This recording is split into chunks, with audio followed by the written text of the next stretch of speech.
Ladies and gentlemen, welcome. My name is Dave Obey. I'm the president of Granada Hills South Neighborhood Council.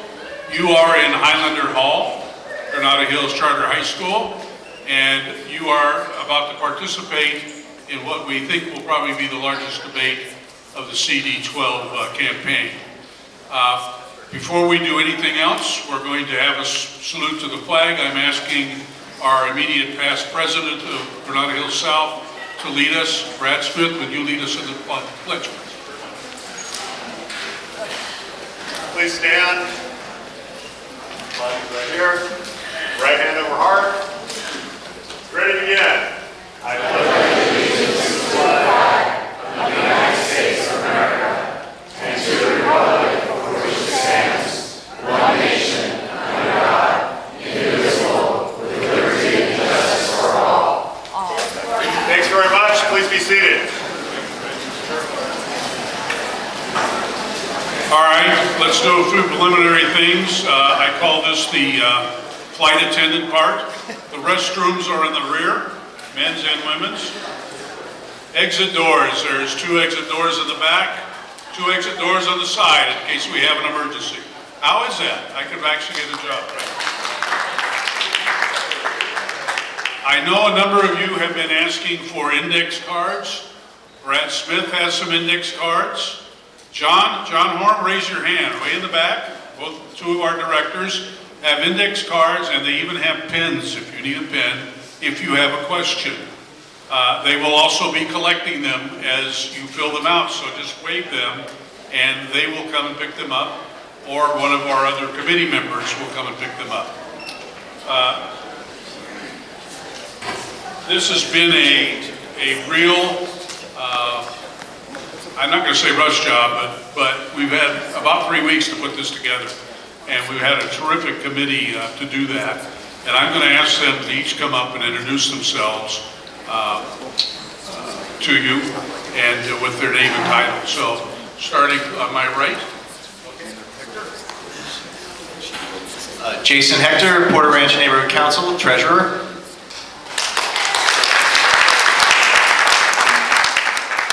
Mike Benedetto, Granada Hills South Neighborhood Council Vice President, President of the Chamber of Commerce. Hi, I'm Dave Brown, North Hills West Neighborhood Council, Emergency Preparedness and Public Safety Chair.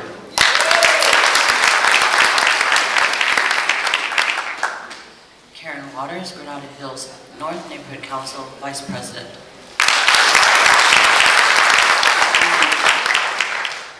Oscar Jimenez, President, Granada Hills North Neighborhood Council. Good afternoon, everyone. I'm Rhonda Sharif. I'm Vice President of Outreach and Communication at Northridge West Neighborhood Council.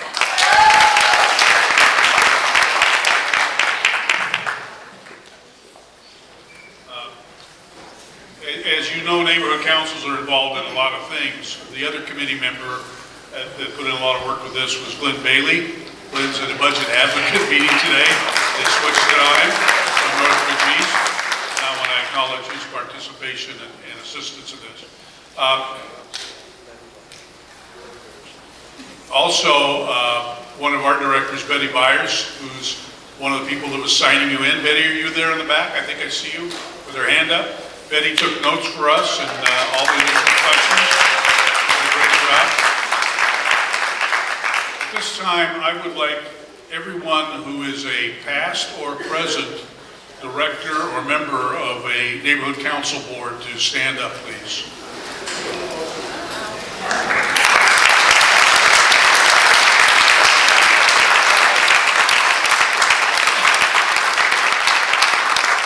Thank you. You can be seated. I just wanted the candidates to see how many people from our neighborhood councils are here and know that what the interest is in this election.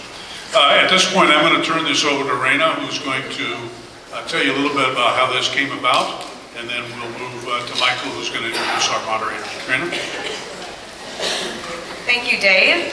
Again, I'm Rhonda Sharif. I am the Vice President of Outreach and Communication for Northridge West Neighborhood Council. Thank you so much for taking time on your Saturday afternoon for being here with us today.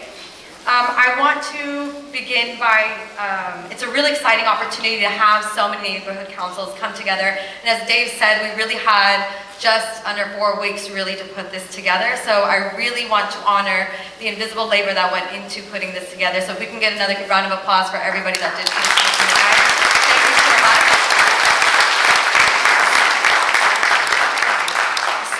So this really came out of a conversation that I was having with our executive board, Alma Fernandez, who unfortunately is not here today, Kelly Suter, Peter Lasky, our president at Northridge West, of a sense of urgency to create a space for the stakeholders of CD12 to hear from candidates in light of the August 13th election that is upcoming.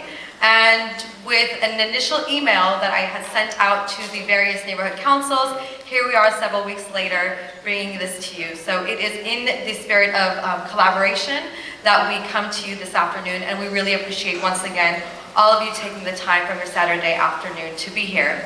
So I just want to review a little bit about the program. Unfortunately, we will not be able to keep this up on the stage, so I'm just going to quickly review it before Mike comes up to the podium. Thank you. So we will begin with a short statement from both of our candidates, at which point we will move into questions. We will have a short round one of questions. We will have a short recess, and we invite you to the refreshments in the back of the room, at which point we will return and take a couple of questions from the audience that were submitted. Again, Dave already went through. If you do want to submit a question, we encourage you to do so. And then we will begin with our second round of questions, led by our moderator, Tanya McRae. And then we will have another recess. And after we return from that second recess, it will be exclusively questions that are from our audience that were submitted. So thank you so much once again, and please welcome Mike Benedetto. Thank you.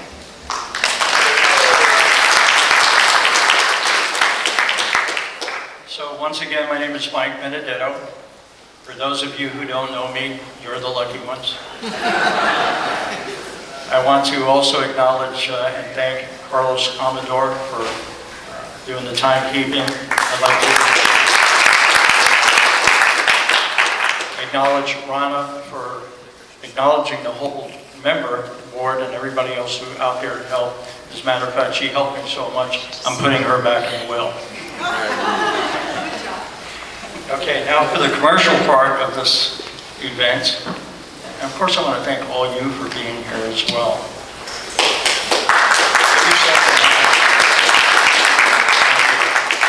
I mean, because without you folks, we wouldn't be doing this. So it just makes sense. A couple of ground rules for this afternoon, is these candidates need to be treated with honor and dignity. So please, no yelling, no heckling, certainly no profanity.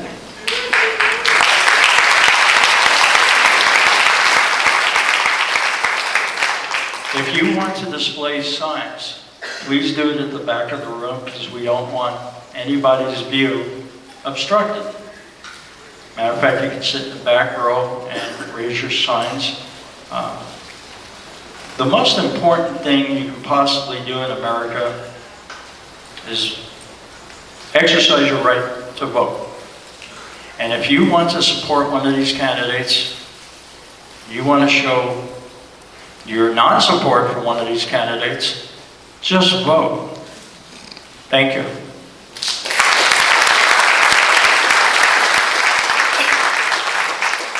I would now like to introduce our moderator for the evening.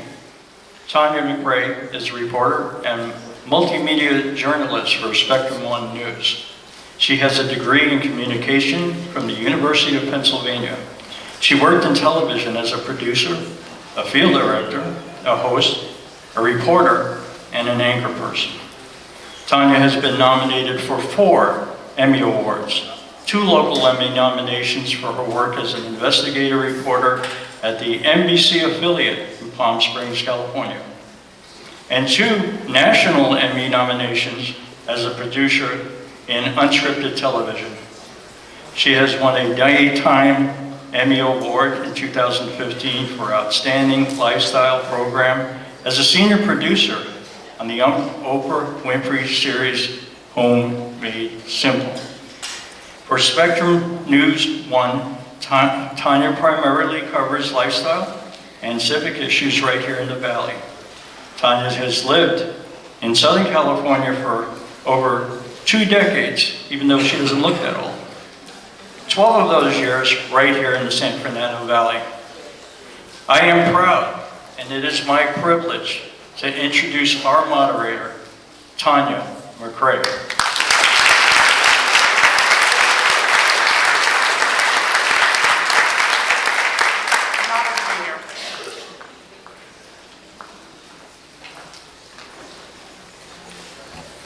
So they're just setting up a few things over here visually.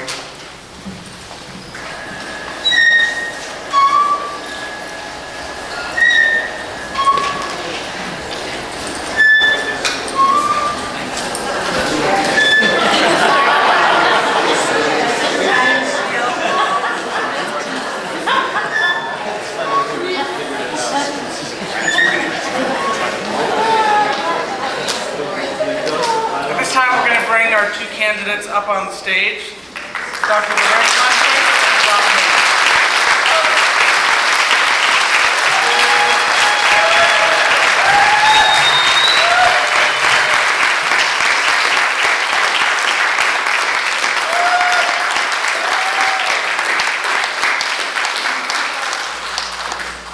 So glad to have all of you here today. It is truly an honor and a privilege for me. I was asked by the neighborhood councils to be a part of this event today, so it is a privilege for me to be here with you.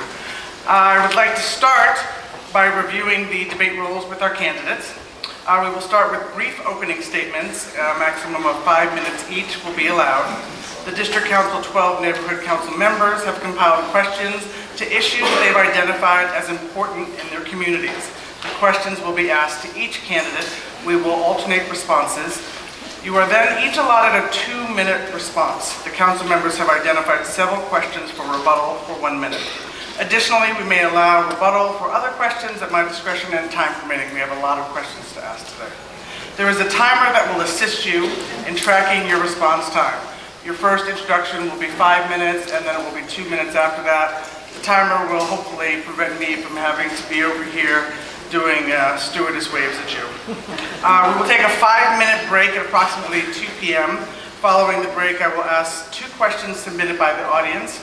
At the conclusion of the prepared questions by the council around 3 p.m., we will present the candidates with additional questions collected from the audience. For this portion, candidates will have 2 minutes to respond.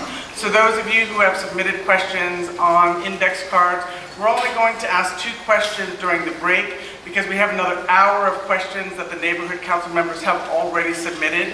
So if your question is not answered during that time period, you will have a chance to pose questions to the candidates after the 3 o'clock time. All right, let's just get started. Thank you both for being here. And I asked both of the candidates how they would like to be addressed, and they both said by first name, so it's going to be Loraine and John.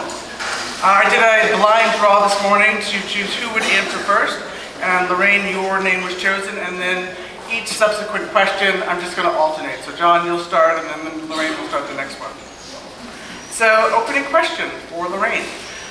You are only going to have a short time in office before you have to start a campaign for re-election. What do you expect? For both of you, this is coming next. Yes. Do you both want to do that now? We were going to do that then. Why don't we start with your opening statement, and then we can go back to this. So, Loraine, do you want to start? Okay. Hi, everyone. Loraine. Damn microphones. Dave. Hello. Hello. There we go. All right. We're in business, or at least one of us. We can obviously share the microphone if we need to.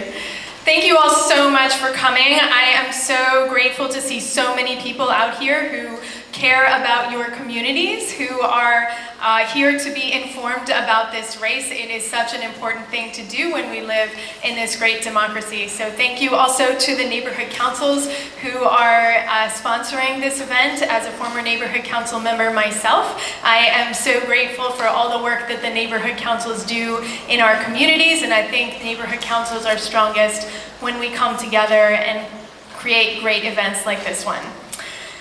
So I want to tell you a little bit about myself. For those of you who don't know me, my name is Dr. Loraine Lundquist, and I have committed my life to solving problems and to helping others.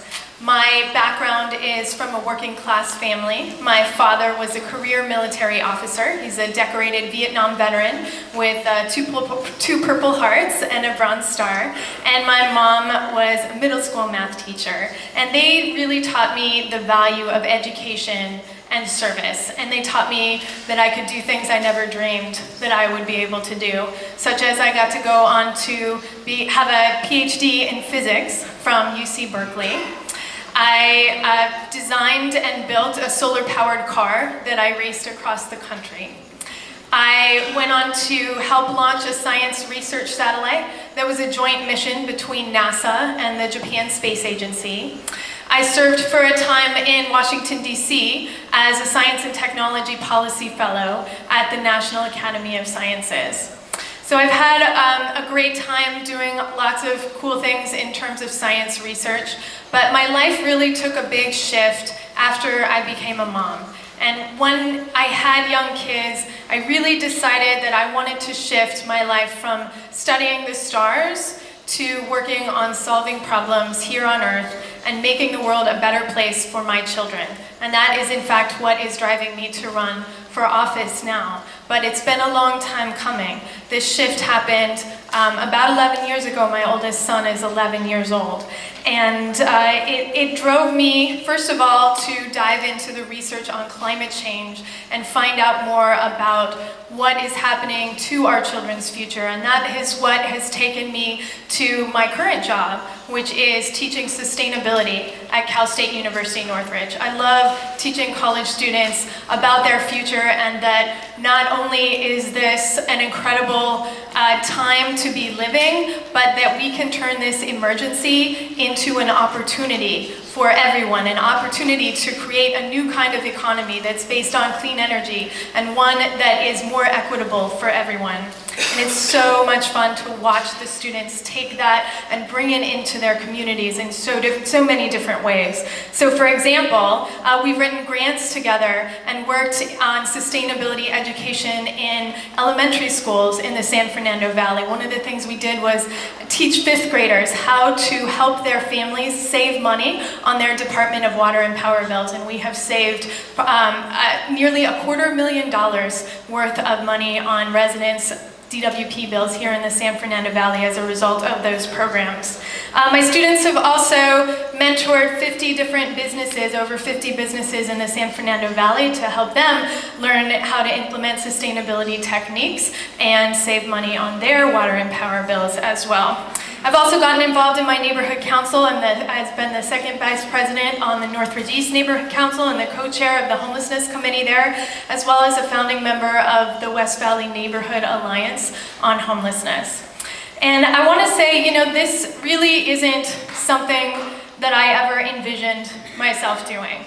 I never imagined that I would go on to run for office, but I have been inspired and by my community, by my neighbors. All of you have given me the courage to step into this fight and finally have the opportunity to elect an average citizen who's one of us from the community into City Hall to fight for what we care about. And what we care about is reducing corruption in government, addressing homelessness, addressing homelessness in a humane and comprehensive manner, and using this climate crisis to grow our economy and clean up our air. I am not satisfied with the status quo and the way things have been. It is time for change. I want my children to grow up in a world that is great for their future. Thank you.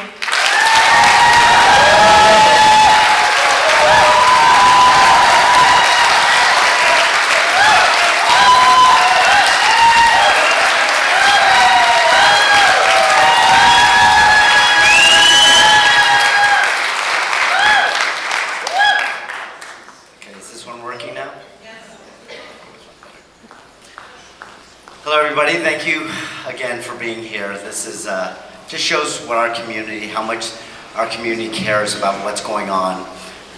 CD12 is unlike any district in the city of Los Angeles. We have always been that more common sense seat on the city council when it comes to tackling problems.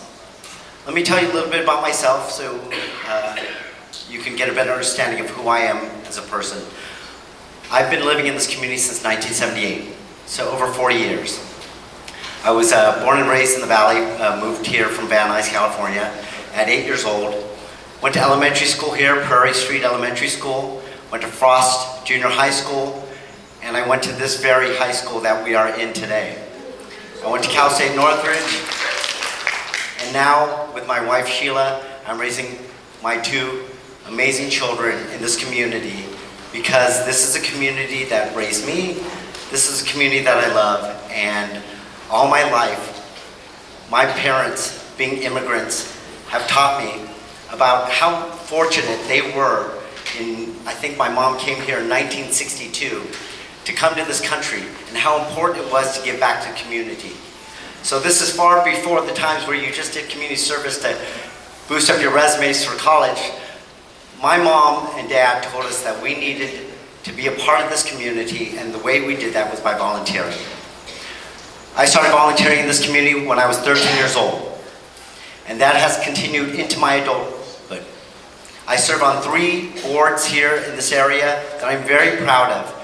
I've always focused on youth programs because I've always been a big believer that it's better to spend $1 today than to spend $100 tomorrow. I'm a board member at the North Valley YMCA, where we focused on building 16 after-school daycare centers because it's so important for me with so many families that have 2 working parents that kids have a safe place to go to. The second organization that I'm proud to be a board member of, and I'd like to see a show of hands, who knows that of the San Fernando Valley Rescue Mission here in Northridge? That's good. I'm a board member of one of the most successful homeless shelters in the city of Los Angeles. At the San Fernando Valley Rescue Mission, we run at a 93% success rate. That means less than 7% of our families have ended up back on the streets. And I will tell you what the secret to our success is. As board members and as an organization, we will not accept 1 penny of government money. We are 100% privately funded. And the reason that is, and it's a part of the reason why I'm running today, is because I know what happens when you take money from the government. All of a sudden, it becomes about numbers and not about people. All of a sudden, it's funding-based instead of results-based. I know that some families need to be there 30 days, some families need to be there 7 months. But they leave the program not just having a roof over their head. They leave the program with financial literacy, understanding how they got into the program in the first place, and how not to go into that situation again. I'm proud of our results, and that this should be a model of what we are doing throughout the city. The last organization that I want to talk about is one that's very special to me. Growing up in this area, my dad said you can go anywhere in Northridge except for one place, and that was Parthenia, between Reseda and Tampa. This was always our highest gang problem, highest crime area. But in 2003, Councilman Smith tasked me with finding the money to build a youth center there. I helped raise $5 million to build a youth center there, and we've been now open for 10 years. After 10 years, not only have we reduced juvenile crime by 50%, we're now sending these kids to college. We are now getting them jobs.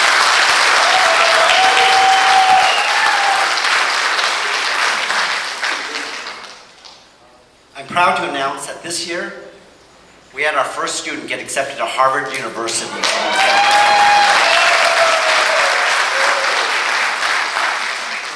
This hopefully gives you a better sense of who I am. I'm about community.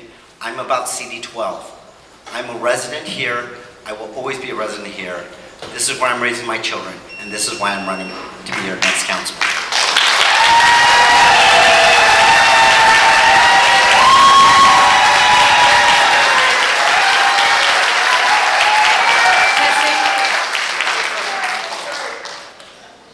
All right. Thank you both for sharing your background with us. So our opening question, we're going to start with Loraine here. So you're only going to have a short time in office before you have to start a campaign for re-election. What do you expect to accomplish during your first 4 months in office? You have a 2-minute response. Thank you so much for the question. So I have said, and I continue to say on the campaign trail, that my first action as council member will be to introduce a motion to shut down Aliso Canyon for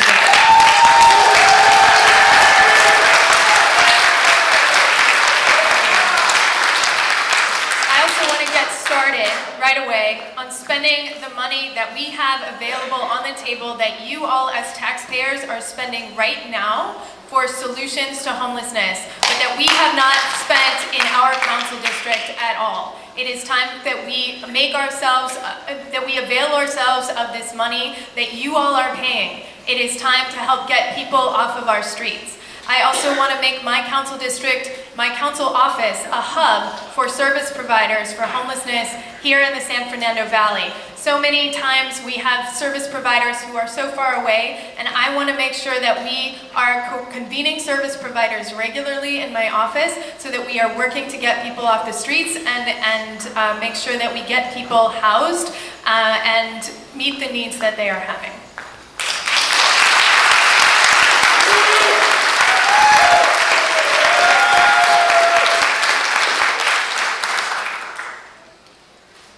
In the short 4 months, I have a direct plan that immediately I am going to bring every single person, every single department that makes 1 penny off of homelessness being addressed in our city and ask them what they are doing with that money. We as a city have approved HHH and H money. And now we're getting figures back like $550,000 per unit. This is your tax money. Not only that, I immediately want to address certain problems in our community that I think will attack homelessness directly and the problems that we are having on our streets. Prop 47 is something that I intend to immediately fight to repeal. This has lowered so many things from felonies to misdemeanors in our area that the police, we've tied their hands and they can no longer do their jobs. Growing up in this area and in my 20 years of serving this district, we've provided the safest district in the city of Los Angeles. And I know that public safety is so important to this community. And when meeting with the officers, their complaints shouldn't be that, John, it takes me longer to do paperwork than the criminals are staying inside the system. We have a revolving door system that we need to address. We need to start letting our police officers do their jobs again, and we need to start attacking this homelessness problem. This is not a housing crisis. Over and over you hear the same message, housing, housing, housing. Part of it is a housing crisis, but it's a drug crisis, it's a mental illness issue, and we need to start addressing this.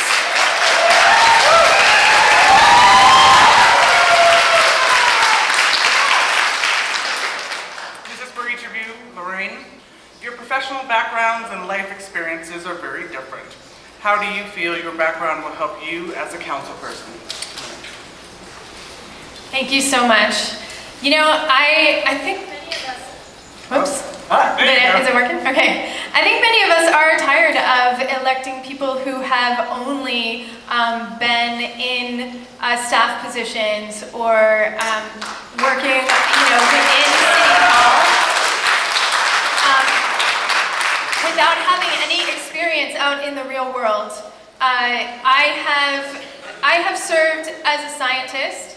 I have been an educator, and I have served managing complex projects like a science research satellite. I was actually the liaison in Japan for hundreds of scientists from around the world who had to come together to make difficult decisions to decide how we were going to use the instruments on board the satellite to take data. And we had folks from all different cultures and from all different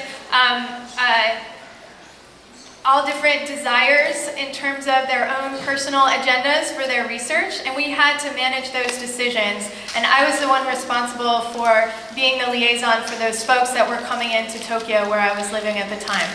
And I think that being a council member is a little bit like that. You have to manage people from different backgrounds, you have to manage different agendas and different desires from the community, and community members that have different interests and different priorities. And I look forward to balancing all of those different needs from the community. I look forward to listening to each and every single one of you to find out what you need and what your needs are, and I believe that we can actually find ways to meet everyone's needs, to involve everyone from the community in our decision-making process, and do great things in our district. Thank you.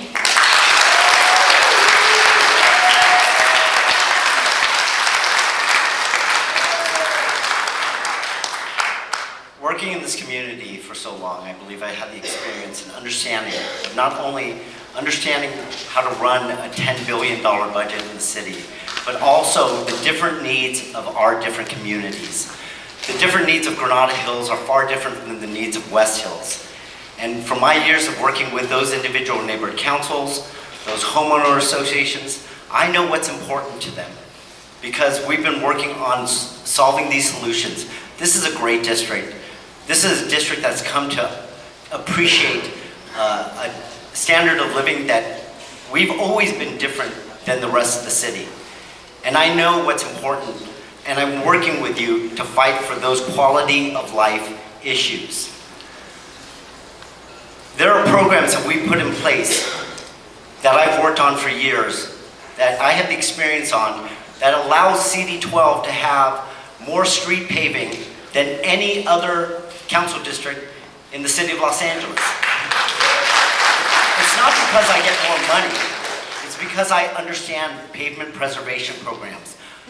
There's a reason why our district doesn't have as many homeless people as other districts in the city of Los Angeles, why we don't have the problems of having the tent encampments on our sidewalks, because we do have the Neighborhoods First program, a program that I funded, that I started, that goes out and works with homeless people, and we have the service with LAPD, transportation, sanitation, to visit the encampments when they pop up, to work with these individuals. We have funded 2 mobile showers to address getting them a new fresh start. I believe the experience that I have, I will hit the ground running on day one. I don't need time to learn where the copier or printer is, or where all the different things are, and the funding in the city is the city of Los Angeles.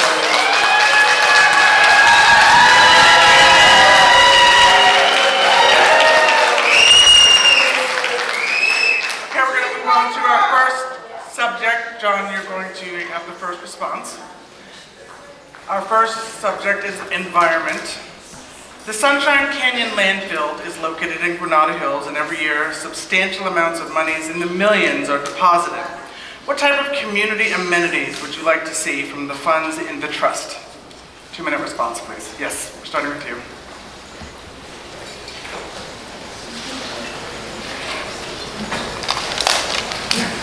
So I'm very familiar with the Sunshine Canyon Amenities Trust Fund. This was a trust fund won from a lawsuit against the landfill.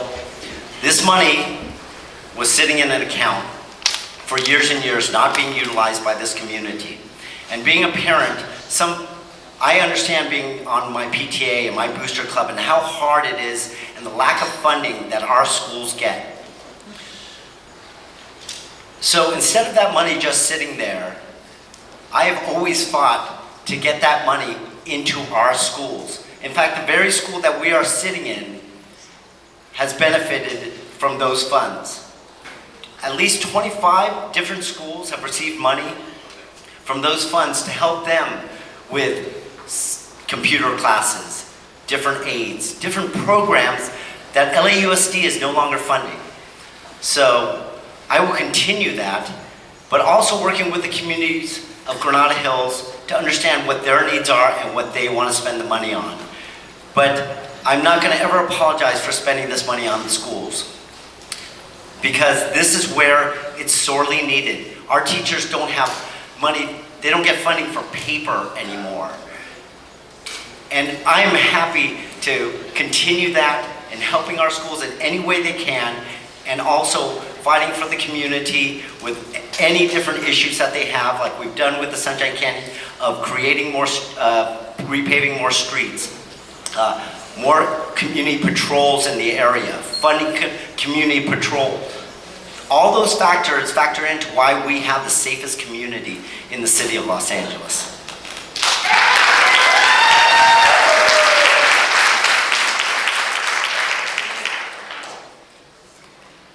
The community should get to decide how to spend these funds. The residents who are affected by the Sunshine Canyon landfill should get to decide how to spend these funds. It shouldn't be your council office that decides how to spend these funds. If the community wants to spend it on the schools, then that's great. But let's talk a little bit about how these funds have been spent. They have not been spent, but in the way that the community has asked. One of the things that happened with these funds is the funds funded a so-called fact-finding mission, which was actually an international trip for staffers from CD12.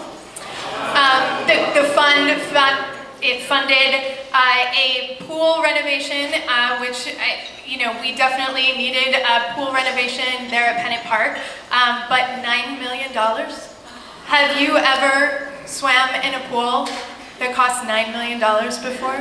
Why should we be paying that kind of money? That doesn't make sense, and that is not a smart and efficient use of funds. So I think it's absolutely right. We need to be following the money on everything in this race, everything. And I implore you to look at how money has been spent in our council office when my opponent was chief of staff. I implore you to look at who has been paying him, since he's been as chief of staff at the council office. I implore you to look at who is funding his campaign right now. What we need to do in this race is follow the money.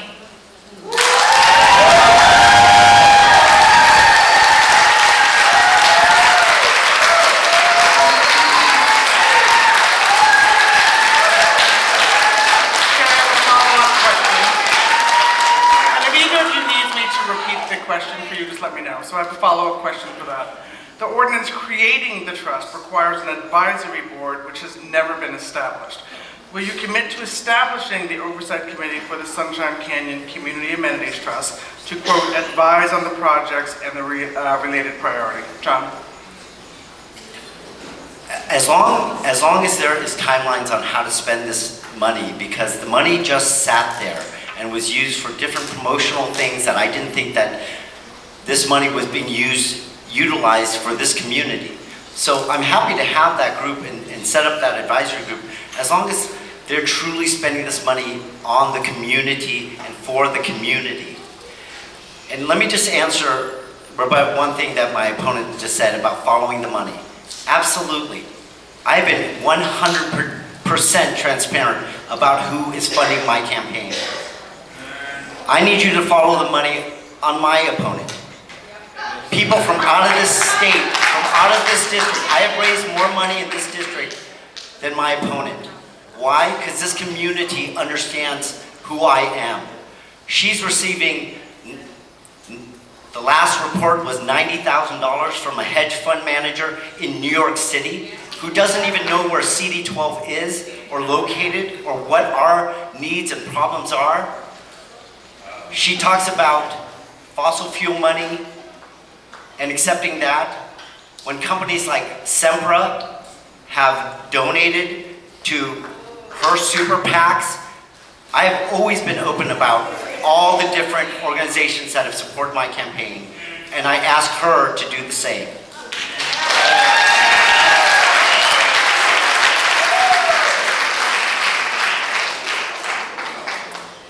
I have never and and I will never accept money from Sempra. I will not accept money from fossil fuel interests. Will you make that same pledge, Mr. Lee? And You have. I have not accepted any money from fossil fuels for my campaign. Thank you. So, to answer the actual question, will you commit to a community advisory board? Absolutely, yes. That's what it means to let the community decide. That's what it means to let the community this is what we should be doing. The people who are impacted, this money was intended for the people who are impacted by the smell, by the Sunshine Canyon landfill. And you all should be the ones who decide how this money gets spent. And I think that's a pretty simple statement to make, and it should be something that is easy to commit to.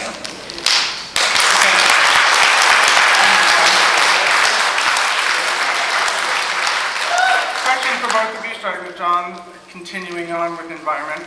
The Aliso Canyon gas leak is obviously a huge environmental and health issue in the North San Fernando Valley, and particularly in Porter Ranch. What is your vision for the future of the Aliso Canyon natural gas storage facility? 2 minutes, please. So, no one understands the situation better than me. My family, my 2 kids, my dog, we live in Porter Ranch, we were relocated for 4 months. This was a 24-hour issue for me. While I dealt with it at work, I dealt with it at the hotel that we were relocated with.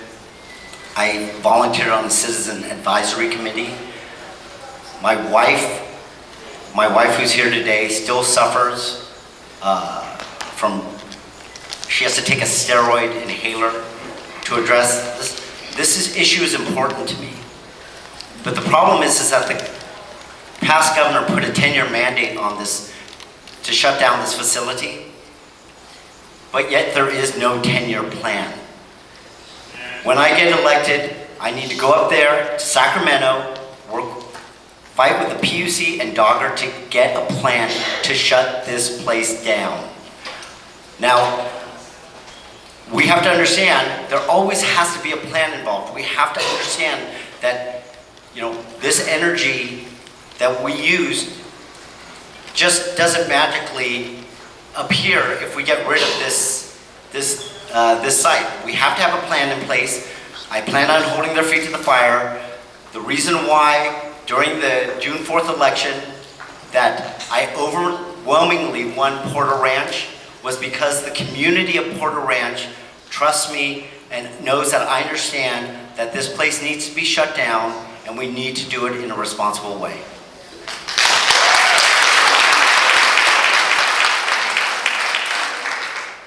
My opponent says he would travel to Sacramento to fight to get this place shut down. I have already traveled to Sacramento 3 times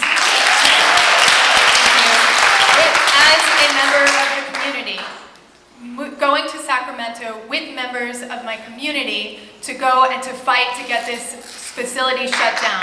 We met with governor's staff to argue that this facility needs to be shut down, and that is in fact why he eventually said that he would shut it down within 10 years, but 10 years is not good enough. This facility sits on top of an active earthquake fault. The Santa Susana Fault bisects all 115 wells in that gas storage facility at depth, and if there were an earthquake on that section of the fault, you could see a blowout of all 115 of those wells instead of just one well blowout like we saw during the Aliso Canyon gas disaster. This is not a safe facility, and you know what? The crazy thing is, we don't actually need it. We are paying $40 million a year to keep the place open when we barely use it right now. And that is an abomination, and it needs to stop. We actually have enough pipeline capacity to meet our demand here in Los Angeles for our gas needs. We don't actually need to store gas. We can do like what Arizona and Nevada do and have no gas storage at all. It's not needed. And furthermore, I can say I watched the those community advisory committee meetings because we weren't allowed in, but we could watch the videos, and I can say I, along with many of my neighbors, were very, very frustrated at how little SoCal Gas had to answer, how our council office staff and Mr. Lee himself did not ask them or call them to account ever. The people who were calling them to account were our neighborhood council members, and our council district staff failed us.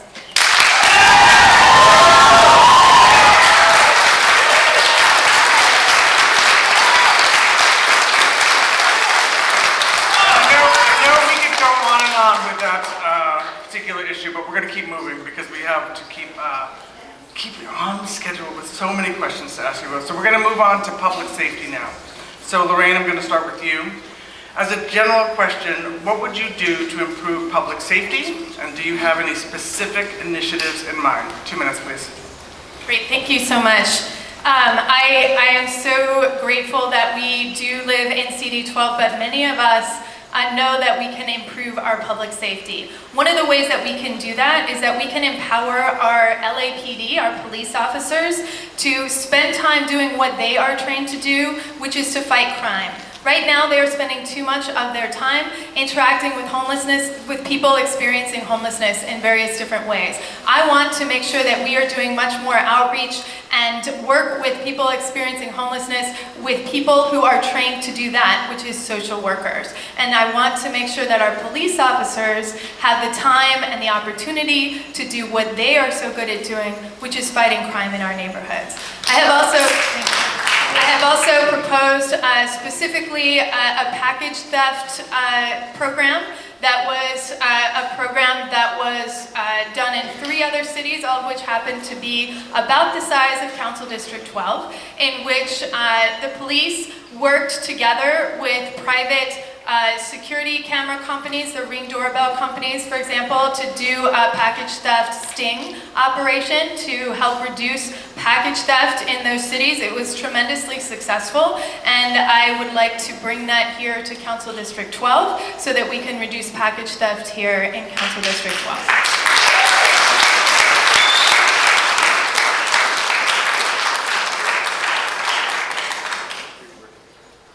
The reason why the close to 10,000 men and women of the LAPD, the organization that represents them, endorsed my campaign is because they believe I'm a different voice to send to City Council.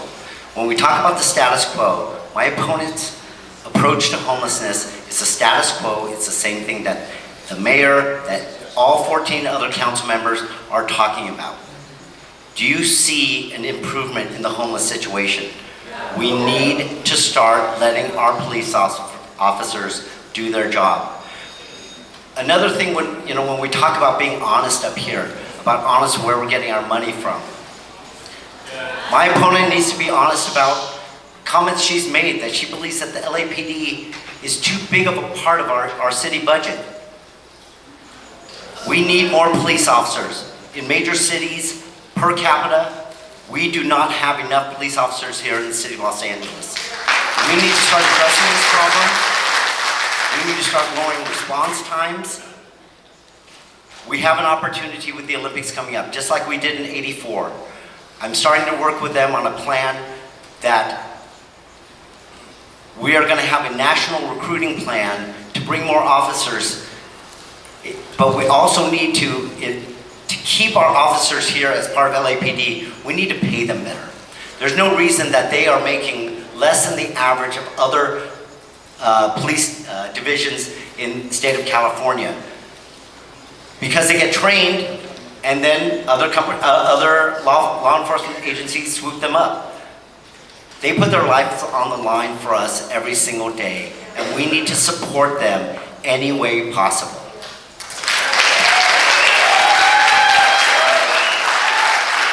Starting on the next question, which is, what is your view of policing in the city of Los Angeles? Loraine. Thank you. I definitely think that we need to fully fund our police force and make sure that we have enough officers doing patrols. I think it's really important that we do the normal kinds of patrols and not so much the specialty jobs that often are not working. I want to make sure that we also are recruiting and training enough police officers. We have a recruitment problem in our LAPD right now. We have more people retiring than we are able to bring in to the police force, and part of the reason for that is because we have youth programs which are really successful. They're fantastic. Cadet programs, for example, for high schoolers. But the problem is most of those programs go up to age 18, and you can't actually join the police force until you are age 21. And so what we need to do more of is to fund programs for that gap between age 18 and 21 to help retain people who are youth, who are interested in becoming police officers, folks from all different backgrounds, from all different parts of the city, and make sure that they are able to continue their interest in that program, provide internships and chimes for them to be available working with and helping out with the police department until they turn 21 and are actually able to go through the training that they're required to go through to become police officers. And I want to really improve community policing. That's the kind of way that you do community policing in our neighborhoods, in ways that really truly engage the community and encourage lots of participation from people of all different backgrounds.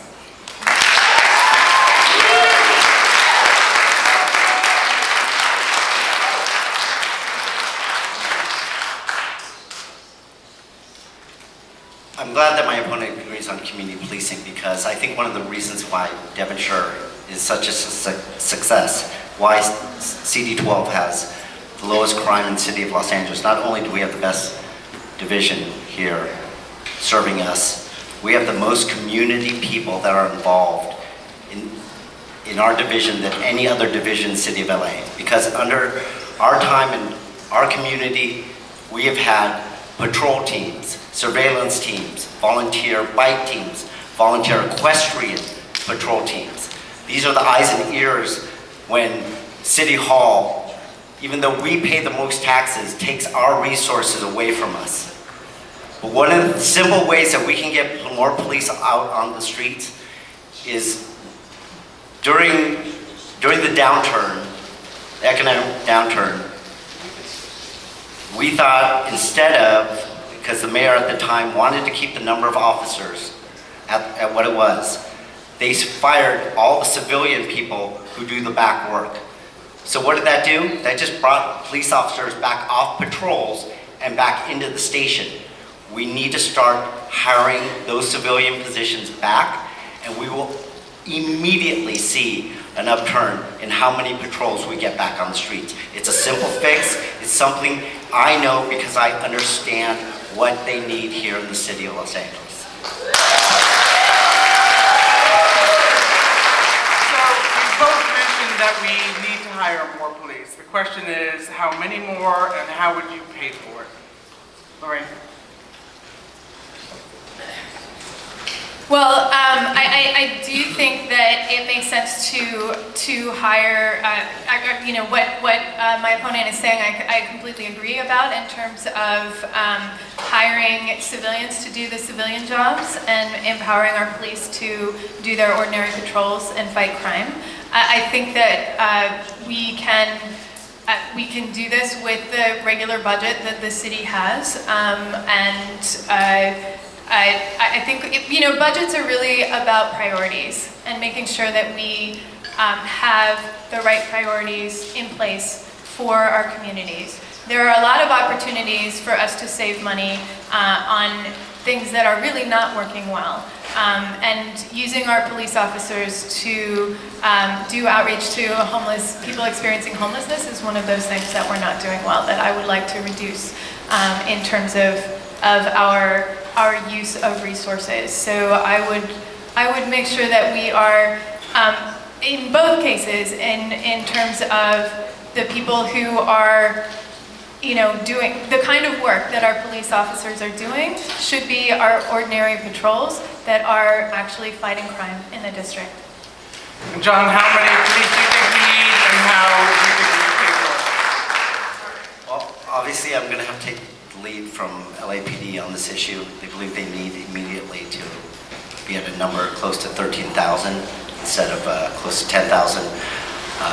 There's so much waste in the city of Los Angeles. Waste on programs, and that's why I'm going there. I'm going there to be that different voice on that city council. Right now you have 14 city council members saying the same things, supporting the same programs. We need a different voice to speak up. We need to fight for our officers, and like my opponent said, there are budget priorities. We need to understand what those budget priorities are. Public safety should always be our #1 issue. In order to have safe schools, safe communities, we have to feel safe. We have to have, we have to lower our crime statistics. And that's why I'm proud that CD12 under my watch has always been the lowest amount of crime in the city of Los Angeles.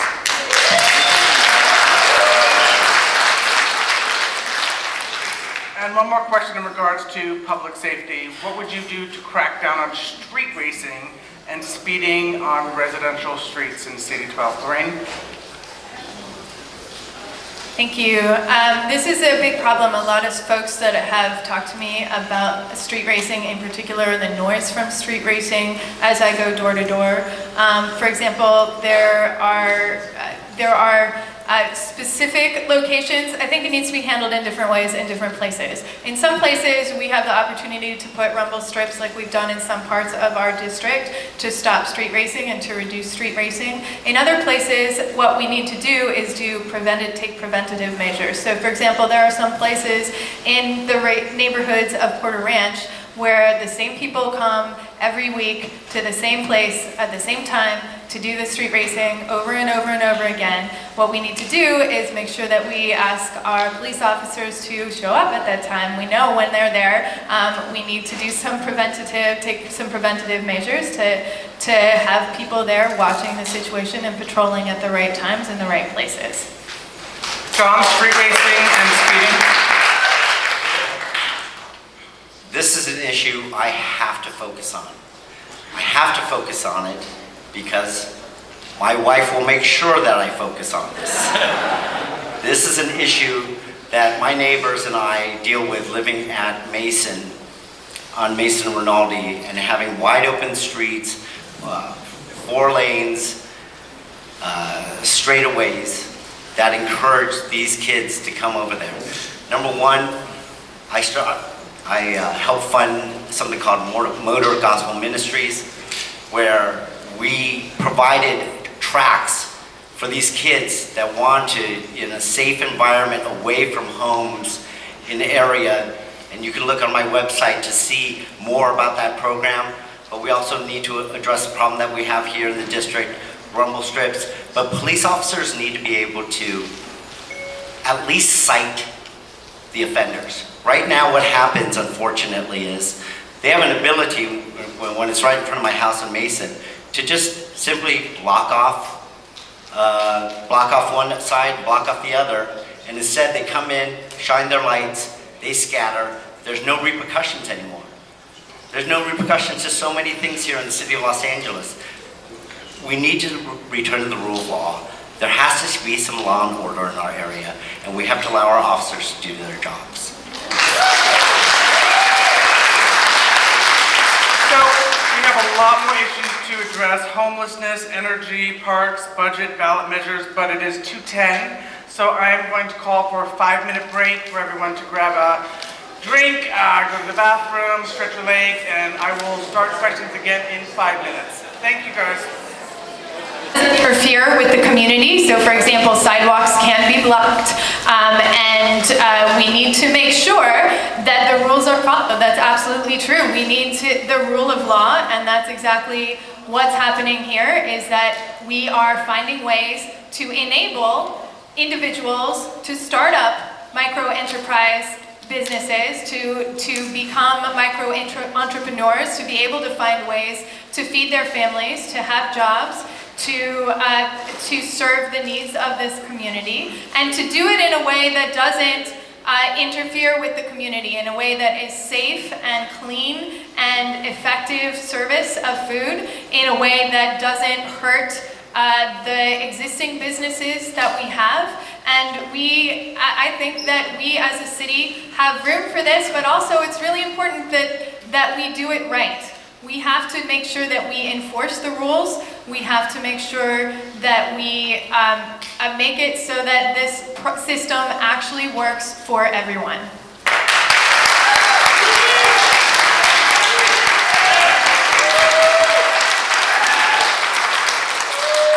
And our second question from the audience for each of you, I know this is a big one, but if you can please keep it to 2 minutes.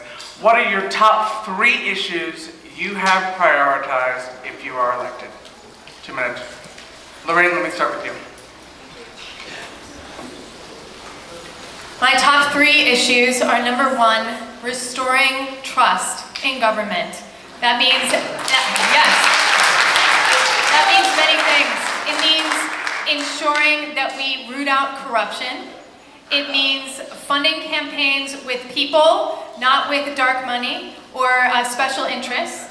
It means also restoring trust in terms of basic services. So we need to be able to trust our city to do the very basic things. Things like keeping our streets paved. Do you feel like your streets are paved well enough here in CD12? Do you feel that your sidewalks are in good repair here in CD12? Do you feel that your parks are in good condition? These are the basic things that we expect our city to take care of.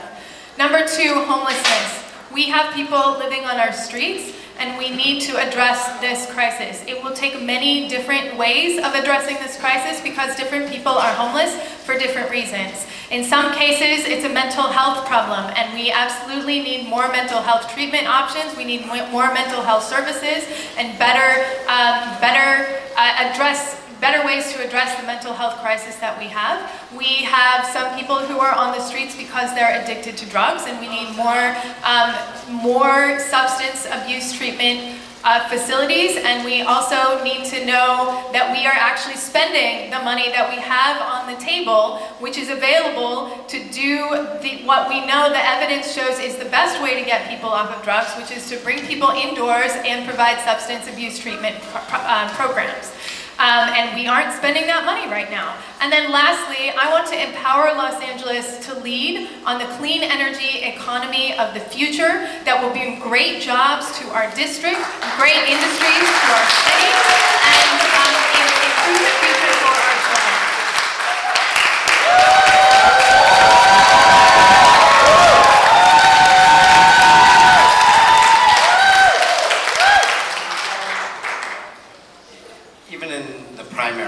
Very simple for people who've never been there before to just simply say, I'm going to fix every sidewalk, I'm going to fix every street, but how are we going to pay for it?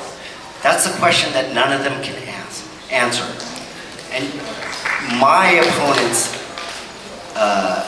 answer has always been to tax you more. This district voted 72 to 28% against Measure EE because we don't believe until there's real reform in IUSD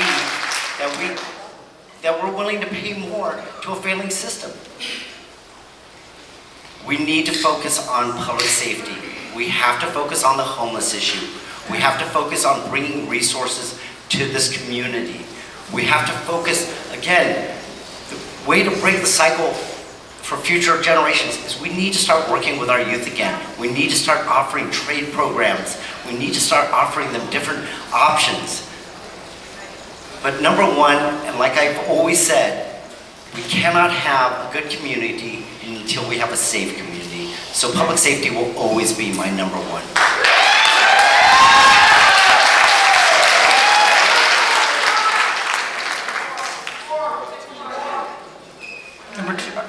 Do me a favor, just so that the audience is very clear. 1, 2, 3. Tell me what's your first, your second, and your third. Top 3 priorities. Public safety, bringing resources to this community, and shutting down Aliso.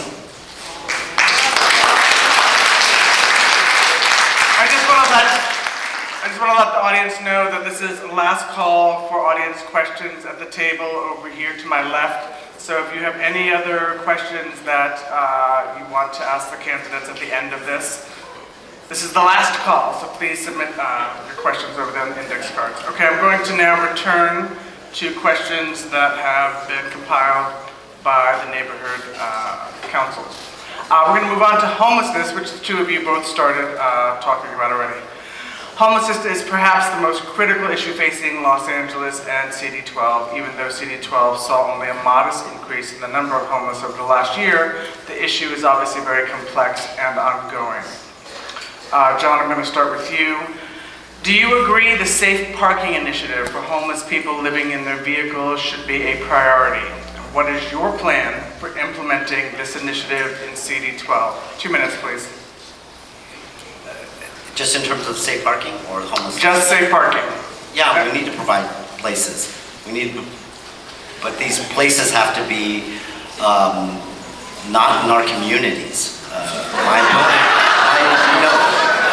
our neighborhoods. They don't need to be in our neighborhoods. My opponent has said that she's okay with them being in schools and parks, libraries. They need to be, in industrial areas where, we have open space and open parking available to them.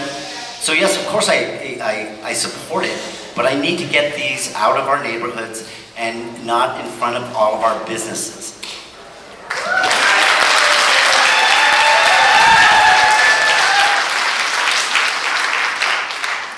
So just so I'm clear, you're saying that they should be out of residential areas and in industrial areas. Okay. Loraine?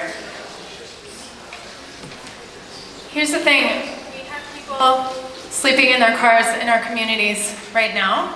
We need to provide safe places for them to park. There are so many parking lots in the district and in the city where the parking lots are not used at night, and there are many opportunities to provide a safe place for people to park. Now, when I say a safe place, what I mean is that we are going to provide security. We, as a city, provide bathrooms and sanitation. We, as a city, make sure that people who are in these safe facilities are connected to services. Again, we have service providers on site in these locations to help people get back on their feet and be able to pay for their own housing. And the programs that we do have, for example, the North Valley Caring Services, have been very successful at doing just that. Many of the folks who have been living in their cars have been able to get into housing and are no longer living in their cars. Many of those folks have been able to get jobs and are now being able to support themselves. And I want to make sure that we are doing this more in our communities, and it's a lot better than putting up no parking signs, which just moves the people who are living in their cars to a few blocks over. And I think it's really important that we address the root causes of the problem as well, which for a lot of people who are living in their cars, a lot of them have jobs, but they simply can't afford to live in the city of Los Angeles. And we need to work on making housing more affordable. So many of our children are being priced out of their neighborhoods, and it's time that we address that root cause as well.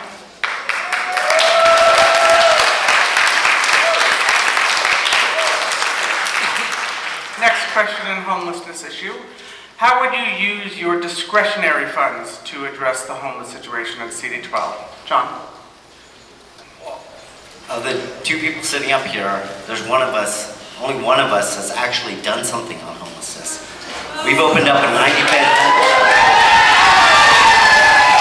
we worked with the community. We didn't just shove this down their throat. We worked with this community, heard their concerns, and in the 5 years that this place has been open, not only are we running at a 93% success rate, we haven't received one complaint, and this has become a jewel in the community of Northridge.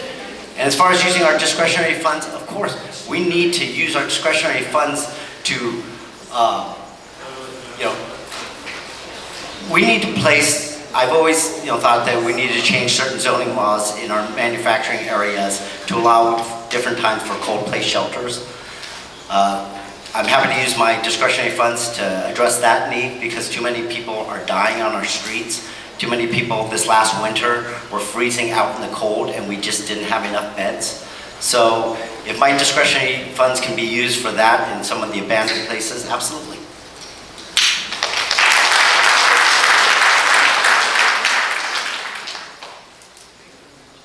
So I think it's really interesting that my opponent keeps talking about the San Fernando Valley Rescue Mission, which is an amazing nonprofit entity that doesn't take government funding. But I think that we as a city council actually need to spend money that is available that you all are paying as taxpayers right now for solutions to homelessness. You are paying this money and none of it is being spent in Council District 12.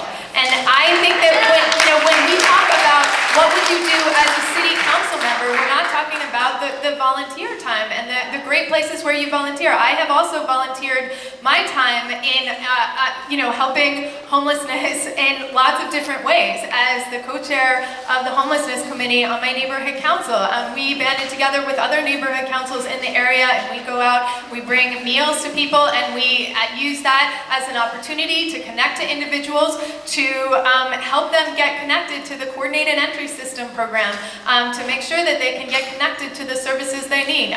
Just last weekend, I was talking with a couple of folks who are living in their cars in West Hills and helping to work them get connected to the systems to the coordinated entry system to get connected to the services that they need. And this is the kind of way that I spend my volunteer time. But I think when we talk about what you would do as a city council member, we need to talk about how we would do city policy that actually benefits this situation. We need to talk about how we would spend city funds, and I do believe that government has a role to play in this crisis. I do believe that we can't just leave it to the nonprofits.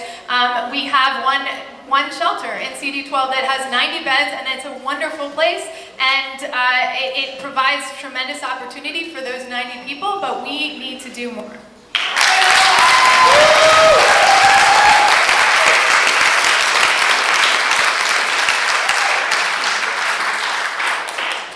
Many people say that a lack of affordable housing, which both of you have addressed, is a major factor in the rising number of homeless in Los Angeles. Some people agree with that, some people do not. Do you agree with that? And if so, what can be done at the state and municipal level to increase the amount of affordable housing stock in CD12? John? I'm just going, each category starts with one view, so. The first thing we need to do to get more affordable housing is we have to make it affordable. This city constantly puts city fees and regulations on people building apartment units that are artificially raising the price. What we're doing to the lower middle class is now pushing them into poverty because so many of them are paying more than 50% of their income on housing costs. That's just not sustainable. So we need to start getting rid of some of these fees and regulations that are in the name of homelessness. Because does anybody think the homeless problem is getting any better? No. Why don't we start taking away some of these costs? We can waive CEQA for a 50,000 seat football stadium, yet we can't do it for the crisis that we have on the street. If there was an earthquake tonight, this city would come back together so fast and reduce so many things other than obviously building and safety life issues. Get rid of all the obstructions that so many people face. And we would get those people, just like in '94, when we had those people out of their homes. We got things done overnight. I promise you that if we had 8,000 people living on the streets because of an earthquake, this city would find somehow to come together and fix that problem. I don't know why they don't see this as the same crisis.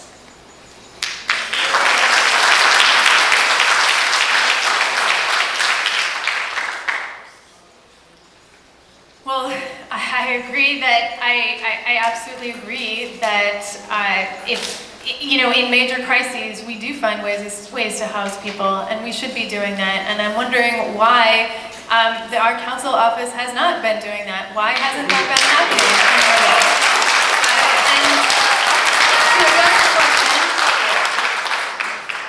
And to address the question, when it comes to affordable housing, the last homelessness count said that there were 720,000 people in the county of Los Angeles who are all paying 90% of their income or more on rent. So obviously, all of those people are on the brink of becoming homeless. And we absolutely need to create more affordable housing. We need to do more to help keep those people who are on the brink of becoming homeless in their homes. And there are lots of ways to do that. One of them is to use some of the money that we have available. For example, we have this thing called a linkage fee, which is meant to fund affordable housing, and we absolutely need to use some of that as well as our state funding to fund more affordable housing. But we can also use some of that money to make some of the existing units that we have right now more affordable. So for example, when you create an affordable housing unit, maybe it has a market rate of $3,000 a month, but you offer it instead for $900 a month. That means the government is providing that $2,100 of subsidy every month for the family that lives there. And there are times when we need to do that kind of thing. Excuse me, just a minute. You're paying this money already. You want to know how it's being spent? I'm going to tell you how it's being spent and how I would spend it. So we do need to do that for some families, but there are lots of opportunities to take that $2,100 and use it to help multiple families, not just one family. So you can split it up and help 3 families at $700 a month. You could do a sliding scale where some people get $200 a month. Some people just need $200 a month to be able to stay in their homes and not be out on the street.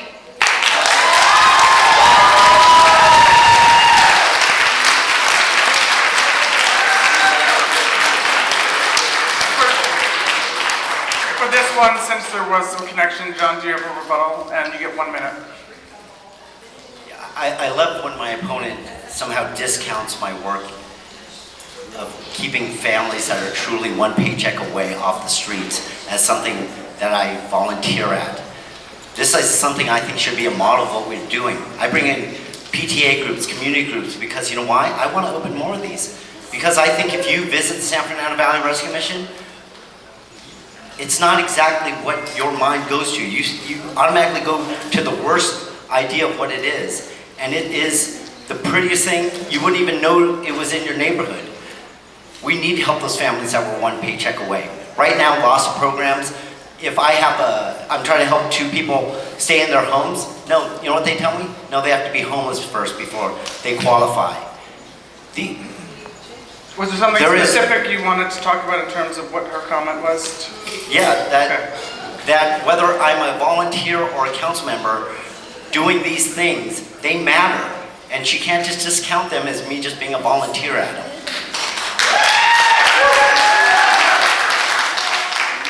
And final 1 minute, Loraine.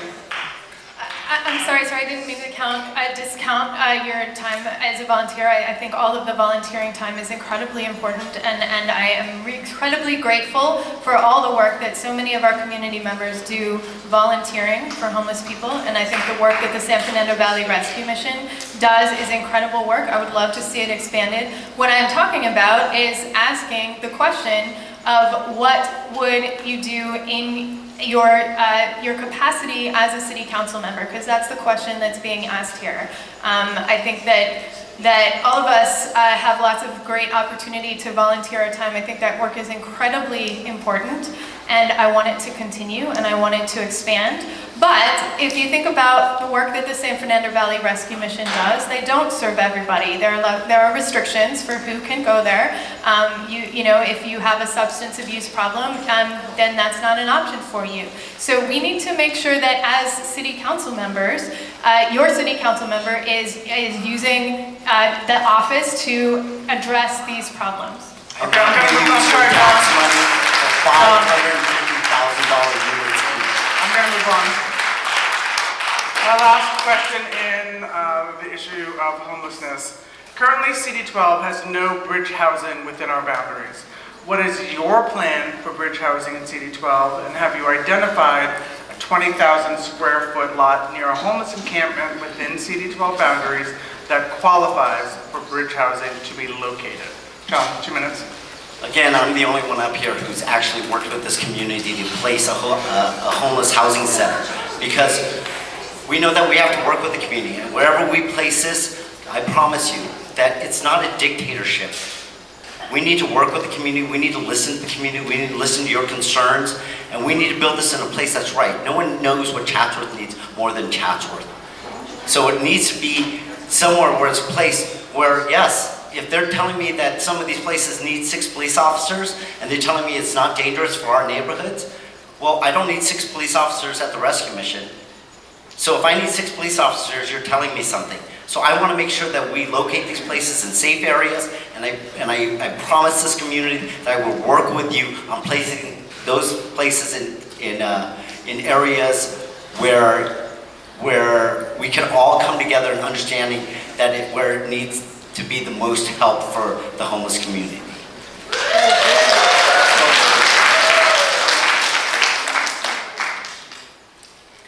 CD12 is the only district that doesn't have any bridge housing at all. CD12 is the only district that doesn't have any plans for any bridge housing. CD12 is the only district that doesn't have any permanent supportive housing. CD12 is the only district that doesn't have any plans for supportive housing. This is money that we are paying. We are paying as taxpayers. We're paying for these programs. I will make sure that we implement these programs so that we can actually have solutions to homelessness here in Council District 12. And I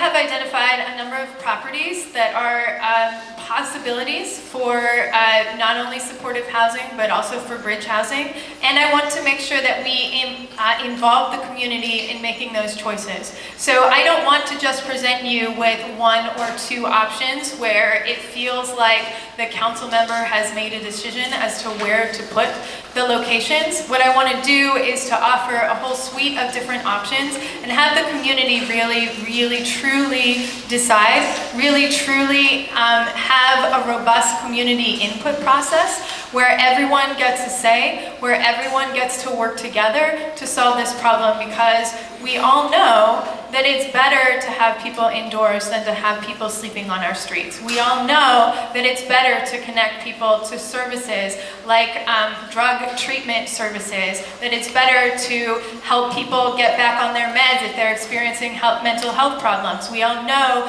that job placement services are better, and it's better to help people get into jobs so that they can actually fund their own housing. And we can come together as a community and figure out the best locations for these solutions and make sure that we spend this money effectively. We're going to move on. Where are these locations? John, we're not going to rebuttal here. We're going to move on. We have 4 more topics. So I'm trying to keep on schedule because I know people have a busy Saturday. Here's what we're going to do. I have sustainability, energy, parks, budget, ballot measures, and ethics to still address that the neighborhood council deemed important. I'm going to continue on to sustainability and energy. And at because we started half an hour late, 3:10, I'm going to give another break. And then we will move on straight to audience questions, because I think it's really important for all of you to pose your questions. Hopefully the neighborhood council has addressed many of them, but I want to make sure that we really have a town hall formatted commitment here. So sustainability and energy. Loraine, I'm going to start with you. The mayor and city council recently approved the Green New Deal, which sets a goal of achieving net zero greenhouse gas emissions in the city of Los Angeles by 2030 in order to mitigate climate change. Do you agree? And if so, how would you propose to further this ambitious goal? 2 minutes, please. Thank you. Yes, I agree that we should be moving to clean energy, absolutely.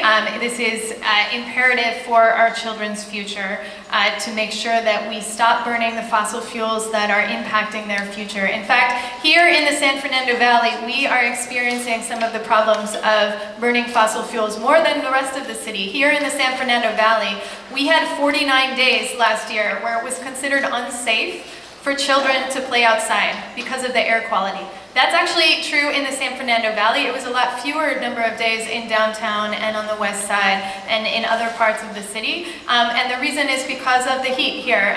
We have been we used to be improving our air quality for many years, and now that problem is getting worse as a result of climate change. So absolutely, I want to shift over to clean energy, and here's the thing I want to tell you about that. It's actually cheaper to invest in clean energy than it is to keep doing what we're doing. If you look at the plan that thankfully has been avoided at first they tried to say that we were going to spend $2.2 billion to repower our coastal gas plants instead of spending that money on renewable clean energy that we know we have to create anyway. And that money would have gone to plants that would be around for 40 years, which we all know we would just have to shift off of within a few decades or within a few years if we had tried to invest that money, and that money would have been sunken costs that we would have had to re-spend anyway. So that doesn't make sense for our future. What we need to do is we need to shift over to clean energy. When I was on the DWP advisory committee, we actually found that shifting to clean energy faster was the best way to keep rates down, and I want to make sure that I do that for you.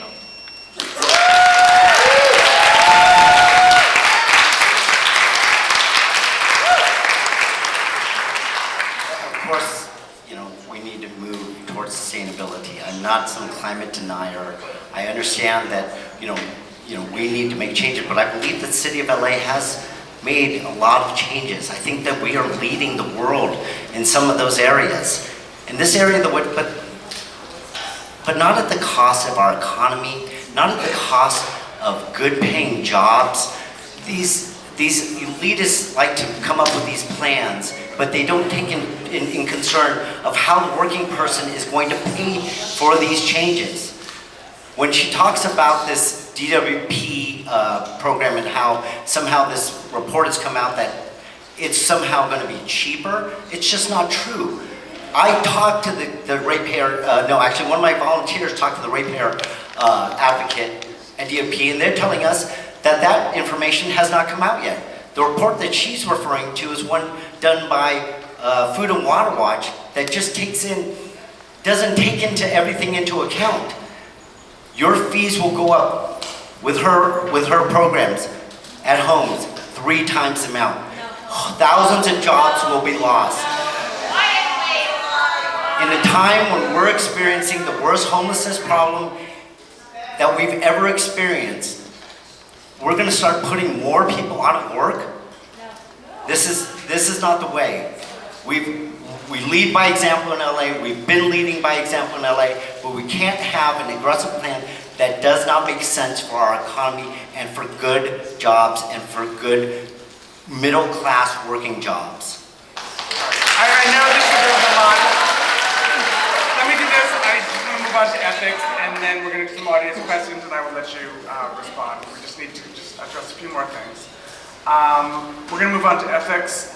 The City Ethics Commission is proposing reforms regarding contributions from non-individual donors as well as behested payments made to charities or 501c3 organizations.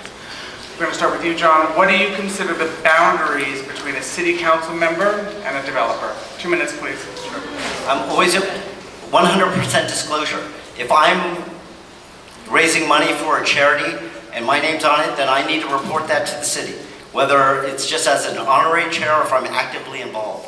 We cannot have knee-jerk reactions sometimes to major problems. There are problems going on in City Hall. I agree. Those problems need to be addressed. But don't do it at the point of hurting our nonprofits. Corporations that make money in the city of Los Angeles have a corporate responsibility to give back to our communities. And as council members, we know the different needs of each of our communities. And when they want to donate, and if we can point them in the right direction, absolutely. I want to help these nonprofits. I'm sorry, I'm just going to interject because the question specifically was, what do you consider the boundaries between a city council member and a developer? Yeah, I'm all for it. If you want to restrict receiving payments from developers, that's fine. We have to restrict it. What do you consider the boundaries? I'm explaining. Okay. Yeah, that with developers, that if you're working on a project, you should not be able to receive any money from those developers. If they have a project pending in the city, they should not be able to deliver to anybody. I am full support of Councilman Rue's motion. I actually don't think it goes far enough. If you are going to ban those kind of donations, you also have to ban it in the independent expenditures, or what you better know as super PACs. Because then what happens is that they hide their money in all these super PACs, and then they give to these donors. So if you're gonna eliminate, you have to eliminate it from everything.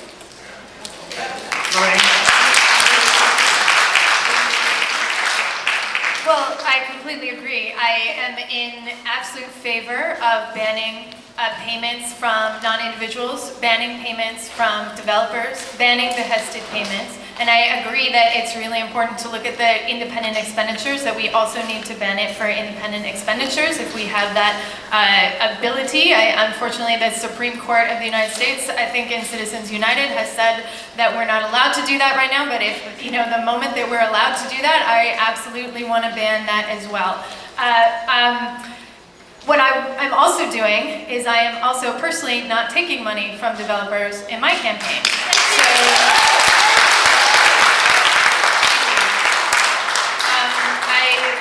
I don't think that we should have to wonder, why a particular development is going in. Is it because of pay-to-play kind of politics? We do have transparency in our system right now. We know who gives to who. We know what money my opponent is taking. We know that he's taking money from folks connected to Toll Brothers. We know that he's taking money from Chappelle. We know that he's taking money from Liberty Building Company, which did the vineyards. We know all of this. So the question is, what are we going to do about it? And actually, is the system working as it is? Because we have FBI still investigating city council members in our city council for pay-to-pay politics from developer contributions. And it's really important that we address this problem and that we elect people who are not going to have those kinds of favors to owe people, or at least where we don't have to wonder if there are favors being owed. We don't have to wonder about the decisions that are being made, whether they're being made in the best interest of the community or whether they're being made because of some paycheck.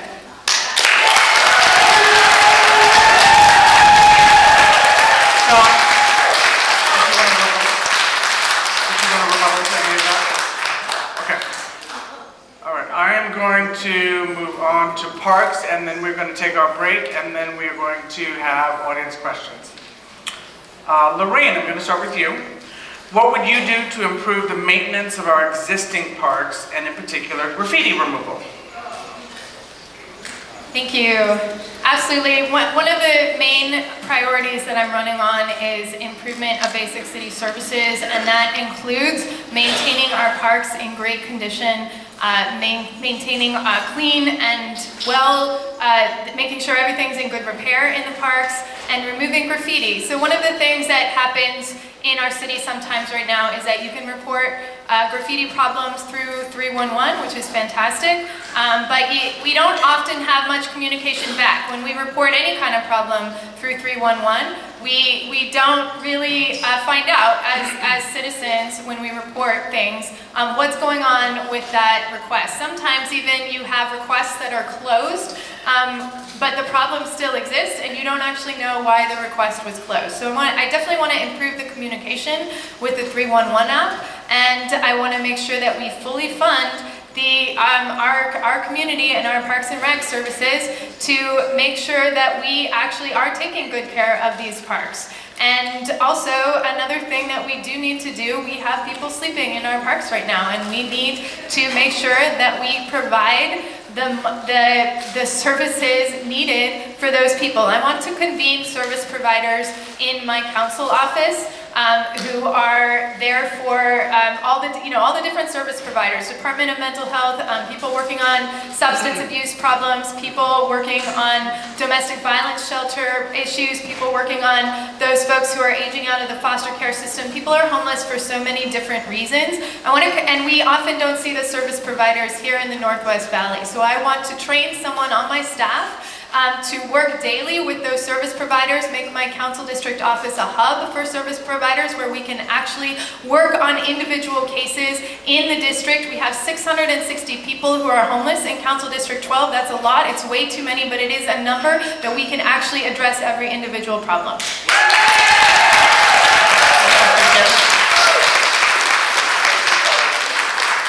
So what would you do to improve the maintenance of our existing parks, and in particular graffiti removal? I'm a big believer in the broken window theory, so we've always put our discretionary funds to make sure that as soon as you report a graffiti somewhere in our district, we try to address it within 24 hours. We hired this company called the West Valley Alliance to do brush removal, to do graffiti removal. Like I said, when you start letting those things go by, they just start happening more and more and more. So we need to attack it as soon as we have it. And sort of the maintenance of parks, I mean, no one more than me believes that we need more parks and in better conditions, because while I've been in this district, we've opened up new parks. We're opening up a 50-acre park up in Porter Ranch where we protected Stony Point from overdevelopment. We opened up Oak Ridge Park. We opened up Aliso Canyon Park. Parks are obviously something that we need. Green space, more green space for our community and for our children. And follow-up question. Quimby funds are available for establishment and improvements to existing parks. How will you utilize those funds in CD12, and are there any specific parks you have in mind for improvement? Loraine? Yeah, thank you so much. So the Quimby Fund program is a tremendous opportunity that we haven't taken advantage enough of here in CD12. We need to make use of our Quimby funds to improve our parks. And one example where we could have used Quimby funds is that pool renovation that I was talking about. That was there at Pettit Park. That we used Sunshine Canyon landfill funds to do that renovation. We could have used Quimby funds, which are available for parks. So I think we're not spending our money very well, and that we haven't been spending our money very well with the council district. I want to be someone who will fight to make sure that we do get funds that are available. There are so many funds in the city of Los Angeles that are available for different programs that are often just sitting and not being used at all. In fact, our controller has identified a whole bunch of different pots of money that have been inactive since 2014. Because basically people have forgotten about them and they're just sitting there. They were meant for certain programs, but now they're remaining unused. And it's time for us to really dig into the weeds on this and fight for those funds to come to our city parks. And I want to make sure that we are improving the equipment on our parks. I want to make sure that we have great facilities for our youth to play sports. One of the things that we have available as well, another piece of funding, is from the fact that the Olympics are coming to Los Angeles. We have additional funding that's available for youth sports programs, and I want to make sure that we ensure that that money does get spent in the Valley, that we have our fair share of those youth sports programs here in the Valley, and that we can fund all those great different programs.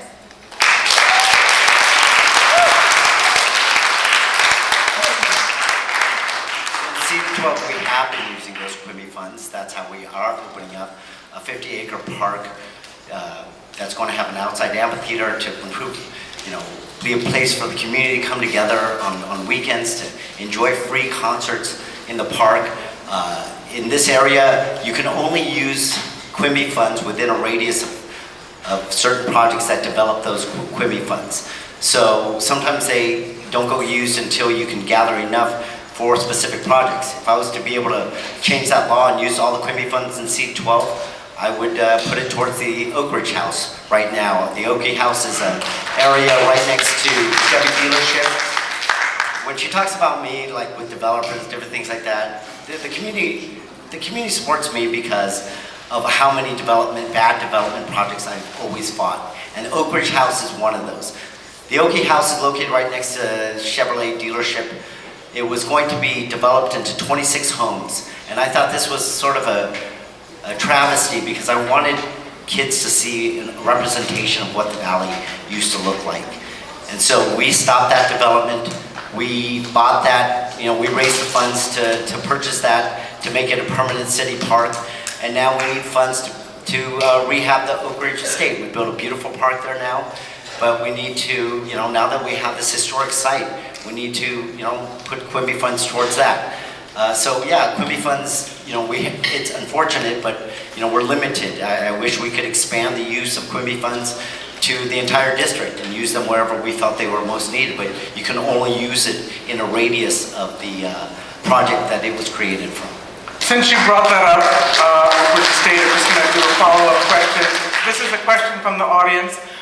So here's what I'm going to do. At this point, it is 3 o'clock. We promised you that we would technically wrap up the neighborhood council questions, so I'm going to stop, even though I have 2 more pages of questions from them, and I'm going to address your questions because I think it's really important. So for those of you who have somewhere that you need to be, this would be the time to do it. I'm not going to take a break because it takes too long to get everybody back in their seats. So I hope you respect that. I'm just going to keep going because I think it's important for us to just go on to the audience. For those of you who need to leave, please feel free to do so, but I'm going to keep going just so I can include all of you. So on that note, John, one of the questions that we have from an audience member, how do you intend to preserve, rehabilitate the Oak Ridge Estate? I'm going to start with you since you already started.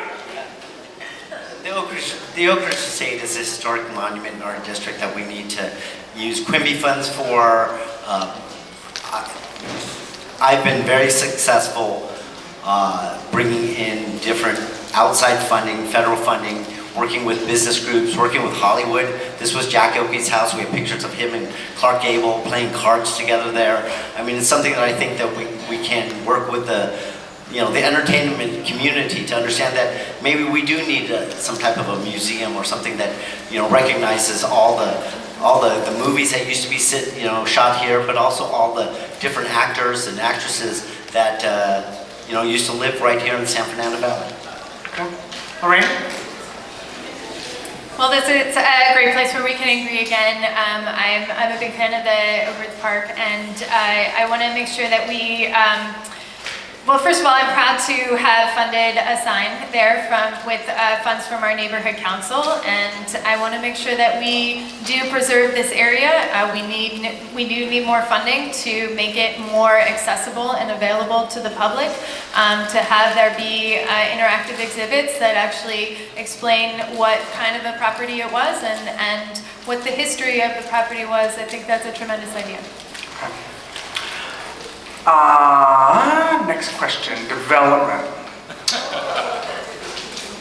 What is your position regarding, well, it's development and transit. What is your position regarding transit-oriented development and upzoning of neighborhoods in CD12? Loraine, I'm going to start with you.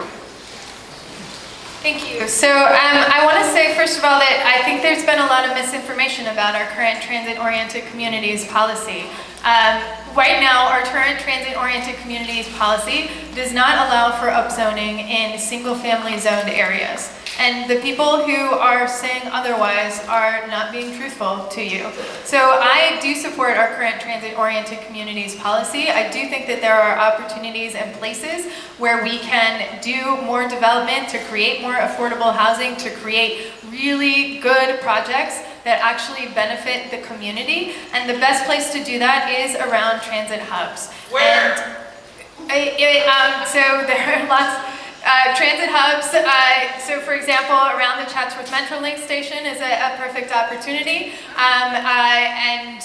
CSUN is also a good place in the sense of, a good place where we can do more mixed-use development that creates more housing, because we do need to reduce the price of housing, and that is part of what is happening, why we have people living on our streets in terms of homelessness, and we do need to reduce that price of housing, and part of that does mean actually building places where people can stay that are affordable and that are available to people in all different parts of their life, in all different...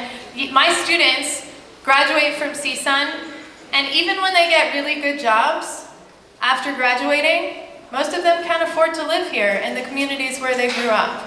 And we are pricing people out of our neighborhoods, and that isn't right. John?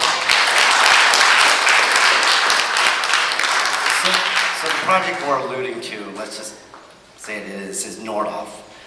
This is a proposed project that would take Nordhoff down to one lane in each direction. One of the busiest streets in Council District 12 to serve Cal State Northridge.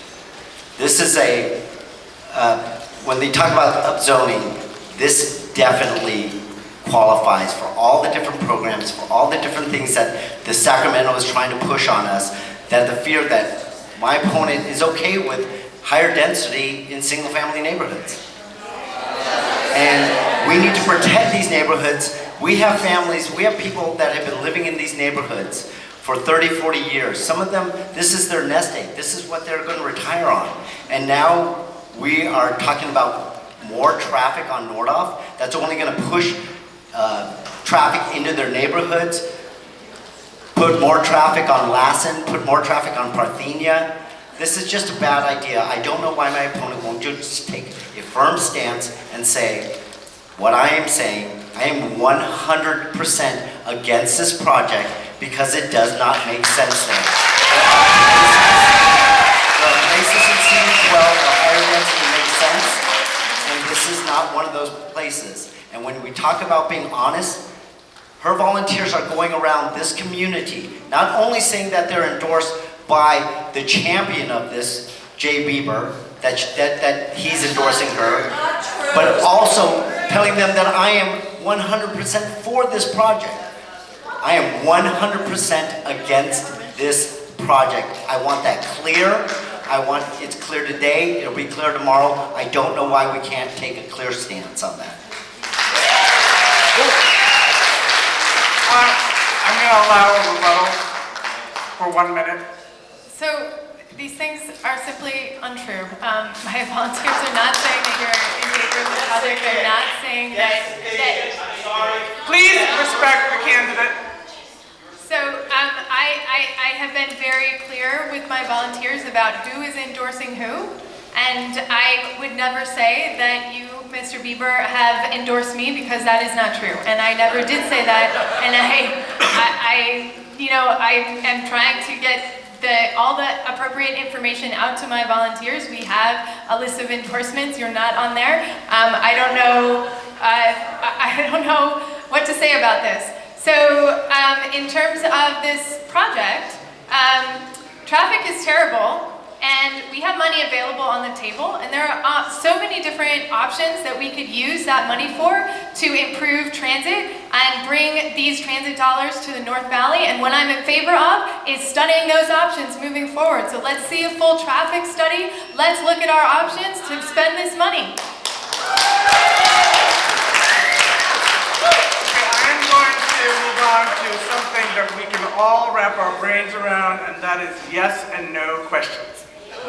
So the two of you have yes and no cards.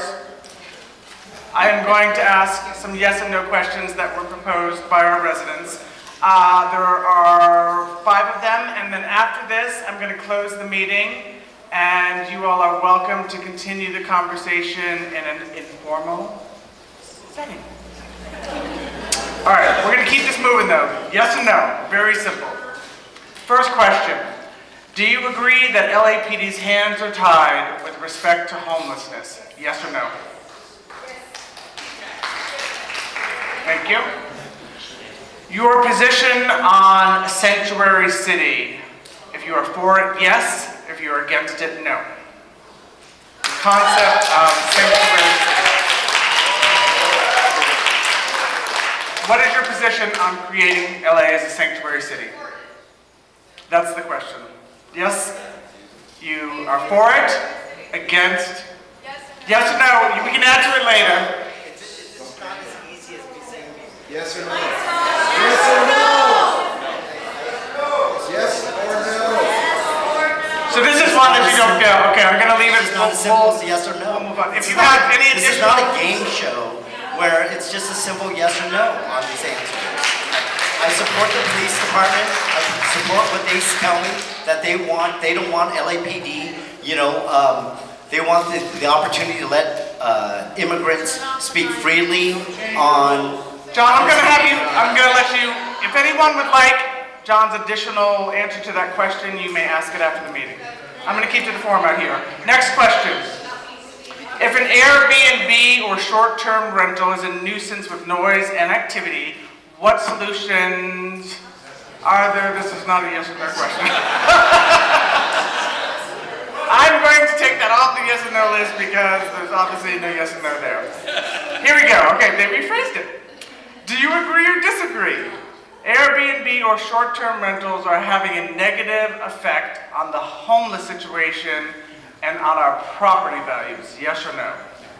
Do you agree or disagree? Airbnb or short-term rentals are having a negative effect on the homeless situation and our property values, yes and yes. Next question. Do you support the Keep California Safe Act of 2020? Which fixes some of the holes in Props 57, 47, and AB 109. Question is, will you work to make LA's official position to be in favor of it? Yes or no? In favor of changing it? Do you support the Keep California Safe Act of 2020? Will you support to make LA's official position to be in favor of it? I don't know enough about it, to be honest. Okay, then I don't think it goes far enough. answer to that question after the meeting. And last one. And many of these, admittedly, are complex and some people will not have a yes or no. There is currently legislation moving through the California Assembly, AB 646, that could end up on the 2020 ballot. It would allow Californians on parole the right to vote. Voting rights is very important to me. This is from the person who wrote this. So please tell us if you would support this, yes or no. Allow Californians on parole the right to vote. It says, the Californians allow Californians on parole the right to vote. Okay. All right, folks, it is 3:15. We have relatively stayed on schedule. Thank you all so much for being respectful to the candidates and for their time. If you could please give them at the end of this meeting, the candidates will be available if you would like to talk to them. Any additional questions? Thank you all so much, and thank you to the CD12 neighborhood council member who held this on your behalf. Have a good day. Thank you both.